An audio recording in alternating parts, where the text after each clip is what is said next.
ఆత్మతో పౌలు గారి సంరక్షణని అయితే హల్లెలూయా ఏమంటుండే అయితే పౌలు మేనల్లుడు వారు పొంచి ఉన్నారని విని వచ్చి కోటలో ప్రవేశించి పౌలుకు ఆ సంగతి తెలిపెను. అపొస్తలుల కార్యాలు 23:16 పొంచి ఉండు కుట్ర జరుగుతున్న దగ్గర దేవుడు మన కోసం ఒక మంచి సహాయాన్ని పంపుతాడు. ఎవరైతే మన మీద పన్నాగాలు పన్నుతున్నారో, ఎవరైతే మన మీద కుట్ర చేస్తున్నారో, పగ పన్నుతున్నారో వారి కొరకు హల్లెలూయా దేవుడు ఒక మంచి సహాయం ఇస్తాడు. ఆయన కొరకు బ్రతికితే, ఆయన కొరకు జీవిస్తే, ఆయనతో ఉంటే, ఆయనతో నడిస్తే, ఆయనలో ఉంటే ఆయన ఒక మంచి మార్గాన్ని మన కోసం అక్కడ మేనల్లుండి పెట్టేసింది. ఏమని?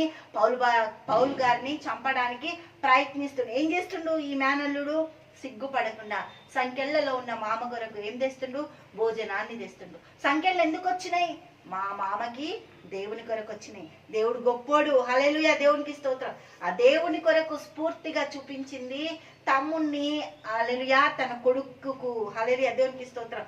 అక్కడికి పంపేసింది. మామకు సేవ చేయిపో నాన్న, మామకు సేవ చేయి, పరిచర్య చేయి, మామ నీ దేవుని పరిచర్య చేస్తుండు, నువ్వు నీ మామకు పరిచర్య చేయని మామ కోసం అల్లుడిని పంపింది, కొడుకుని పంపింది. దేవునికి స్తోత్రం. 17వ వచనం మనం చూస్తే, అప్పుడు పౌలు శతాధిపతితో ఒకరిని తన యొద్దకు పిలిచి, ఈ చిన్నవాడు, చిన్నోడట, బుడ్డోడు అయినప్పటికి కూడా దేవుని కొరకు ప్రతిష్ఠించుకుంది అక్క కదా, దేవునికి స్తోత్రం, హల్లెలూయా. చూద్దాం మనము అపొస్తలుల కార్యాలు 26:4-5 ఒకసారి చూద్దాం.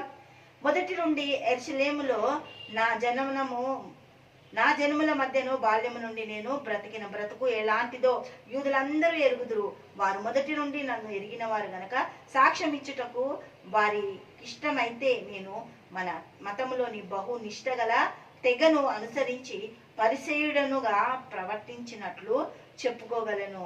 ఇప్పుడైతే దేవుడు మన పితరులు చేసిన వాగ్దాన విషయమై నిరీక్షణను గురించి నేను విమర్శింపబడుటకు నిలిచి ఉన్నాను. ఎవరో తెలుసా? నేను కదా, ధర్మశాస్త్రం కొరకు గరిష్టలు చేసిన, నేను ఎంత ప్రాణాలు పొలం మీద పెట్టుకొని దేవుడి కొరకు పరిచర్య చేస్తున్నా అనుకున్నా, కానీ దేవుని దుఃఖపరుస్తున్నా అనుకోని, కానీ ఈరోజు నేను దేవుని కొరకు నిలబడ్డా, నిరీక్షిస్తున్నా. ఎటువంటి పరిస్థితుల్లో అంటే అందరూ విమర్శిస్తున్నారు. అందరు మెచ్చుకుంటే దేవుని పని కాదు. విమర్శించినప్పుడు, తులనాడినప్పుడు, తునీకరించినప్పుడు, పనికి రాని వాళ్ళు అన్నప్పుడు, అయ్యో వీళ్ళు వేస్ట్, వీళ్ళు ఏంది అన్నప్పుడు దేవాది దేవుడు పని చేస్తాడు. హల్లెలూయా. అందరి ముందర విమర్శకు నిలబడ్డాడట పౌలు భక్తుడు. దేవుడు సహాయం పంపుతున్నాడు, దేవుడు అధికారం పంపుతున్నాడు. దేవుడికి మహిమ కలుగును గాక, హల్లెలూయా. చాలా గొప్ప వంశంలో దేవుడు ఈ యొక్క పౌలు భక్తుడిని పెట్టిండు. ఎందుకంటే చిన్న వాళ్ళైతే తునీకరిస్తారేమో అని. గొప్ప వంశంలో నుంచి వచ్చిన పౌలు చాలా నిష్ఠలుగా, చాలా భద్రంగా ధర్మశాస్త్రాన్ని పాటించేవాడట. అక్క కూడా అదే తెగకు చెందింది. దేవునికి స్తోత్రం. అక్క కూడా అదే వంశానికి చెందింది. ఆ దినాలలో రోమా సామ్రాజ్యంను గ్రీకు నాగరికత పరిపాలిస్తుంది అనమాట. గ్రీకు నాగరికత అంటే చాలా, అసలు ఎంత అంటే అంత పద్ధతులతో కూడింది. చాలా దేవునికి మహిమ కలుగును గాక.